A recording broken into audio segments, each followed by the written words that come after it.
Inauguriamo questo sabato 10 e 11, sabato e domenica, la prima manifestazione fieristica in un nuovo ente fieristico, nuovo nel senso assoluto del termine, completamente nuovo, un progetto di rigenerazione urbana che ridà ai cittadini, al territorio siciliano, un luogo dove poter svolgere e fare incontrare i mercati internazionali. Effettivamente mancava, perché basta vedere le statistiche dell'associazione a cui noi siamo già iscritti, l'associazione AEFI degli enti fieristici italiani. Da Roma, Bari in giù, non esistevano degli enti fieristici accreditati, cioè dove gli operatori potessero, come dire, appoggiarsi per svolgere le loro manifestazioni. E devo dire che fin da subito abbiamo riscosso un grande interesse, oltre che di tutti gli operatori locali e le istituzioni locali, anche da operatori che, nonostante non avessimo ancora aperto, hanno già programmato i loro eventi. Abbiamo più di 25 eventi già in programma, alcuni dei quali a carattere internazionale. È curioso, ma spesso la percezione del valore del nostro territorio, di Catania e della Sicilia, è più apprezzata, conosciuta e valorizzata all'estero che non da noi stessi. La scelta di chiamare Sicilia fiera, oltre all'assonanza fiera con fiera, ma c'era l'ulteriore assonanza non come fiere generiche, ma fieri. La Sicilia è fiera di poter avere un qualcosa che la proietta in un ambito di normalità.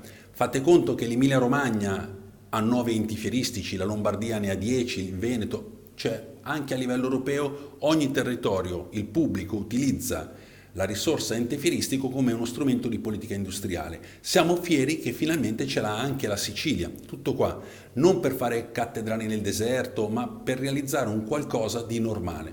Finalmente gli operatori ce l'hanno anche in Sicilia. L'ente fieristico, laddove è un ente fieristico, per le attività stringenti che realizza, ha una ricaduta sul territorio che tutti gli studi fanno oscillare tra 1 a 10, 2 a 10, che tradotto vuol dire che ogni 2 euro investiti in una fiera, da parte degli operatori, da parte insomma dell'ente e degli operatori stessi, si traduce in 8 euro che cadono e rimangono al territorio. In che modo? Nell'ospitalità, nell'uso dei ristoranti, negli eventi serali, nei servizi che, come dire, possono essere richiesti sul territorio. Ricordiamoci che gli enti fieristici hanno soprattutto a programma degli eventi B2B, cioè dedicati ai professionisti.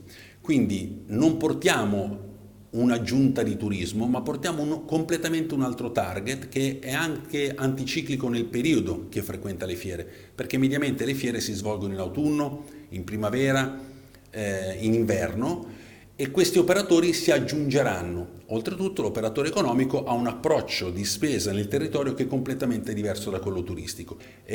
Quando è venuto a visitare il nostro quartiere qualche mese fa un tedesco che non era mai venuto, è rimasto folgorato dall'intorno, oltretutto, oltre che apprezzato la fiera, è rimasto colpito perché per quanto lo si può raccontare il nostro territorio va vissuto.